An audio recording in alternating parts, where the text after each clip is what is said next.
শরীফ পড়েন আল্লাহুম্মা সাল্লি আলা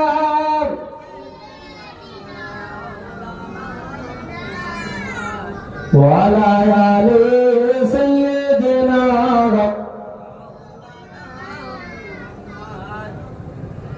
কালেমা লা ইলাহা ইল্লাল্লাহ লা ইলাহা ইল্লাল্লাহ লা ইলাহা ইল্লাল্লাহ মুহাম্মাদুর রাসূলুল্লাহ আল্লাহুম্মা সাল্লি আলা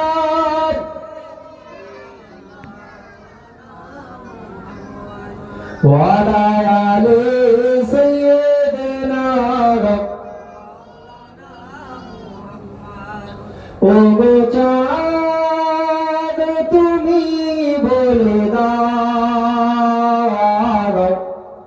আমার নবীজি কোথায় ও গো চাঁদ তুমি বলে দাও আমার নবীজি কোথায় কোথায় গেলে পাবো নবীকে পাক নবীজির রওজায় গো চাঁদ তুমি বলে দাও আমার নবীজি কোথায় কোথায় গেলে পাবো নবীকে পাক নবীজির রওজায় আল্লাহুম্মা সাল্লি আলা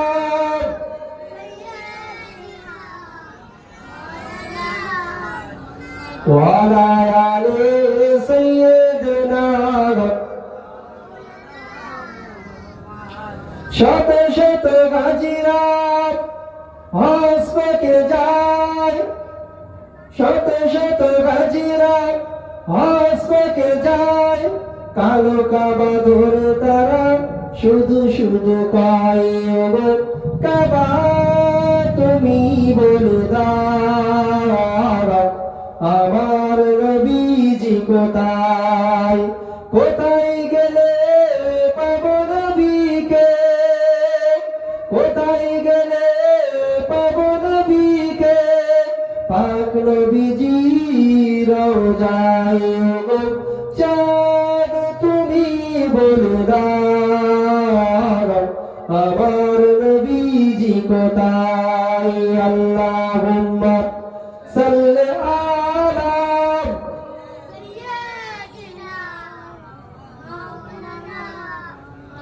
ওয়া আলা আলি সাইয়্যিদিনা ও দুনিয়ার মানুষেরা শুনে রেখে দিন জেনে রেখে দিন আমার আল্লাহ পাক রব্বুল আলামিন দুনিয়ার জমিনে আপনাকে আমাকে পাঠিয়েছেন শুধুমাত্র দুনিয়াদারি করার জন্য নয় শুধুমাত্র দুনিয়ার খায়েশ নিয়ে চলার জন্য নয় ও দুনিয়ার মানুষেরা আমার আল্লাহ পাক রব্বুল আলামিন পাক কালামুল্লাহ শরীফের মধ্যে বলেন ওয়া মা খালাকতুল জিন্না ওয়াল ইনসা ইল্লা লিয়াবুদুন আমি মানব এবং জিন জাতিদেরকে সৃষ্টি করেছি শুধুমাত্র তেনাদের ইবাদত বন্দেগীর জন্য ও দুনিয়ার মানুষেরা যদি আপনারা দুনিয়ার পিছনে পড়ে থাকে আল্লাহ পাক রব্বুল আলামিন কাল কিয়ামতের ময়দানে মাশরেতে আপনাদের কঠিন শাস্তির সম্মুখীন করবেন কোন রেহাই নাই যতই আপনারা বাহানা খুঁজুন না কেন যতই আপনারা বাহানা করুন না কেন আমার আল্লাহ পাক রব্বুল আলামিনের সম্মুখে কোনো বাহানা চলবে না তাই শুনে রেখে দিন জেনে রেখে দিন আমার আল্লাহ পাক রব্বুল আলামিন কাল কিয়ামতের ময়দানে মাশরেতে যখন সমস্ত মানুষদেরকে উপস্থিত করবেন আমার আল্লাহ পাক রব্বুল আলামিন তার বান্দা বান্দীদেরকে দেখানোর জন্য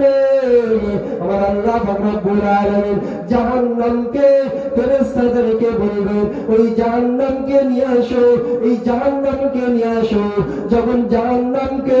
টেনে টেনে টেনে টেনে নিয়ে আসবে আমার আল্লাহ পাক রব্বুল আলামিনের মালাইকা ফেরেশতারা, ও দুনিয়ার মানুষেরা, ওই সময়তে আমার আল্লাহ পাক রব্বুল আলামিনের ওই ফেরেশতারা একটা একটা একটা একটা জিঞ্জির করে টেনে থাকবেন। 70,000 করে ফেরেশতারা তারা টেনে ধরে রাখতে পারবে না।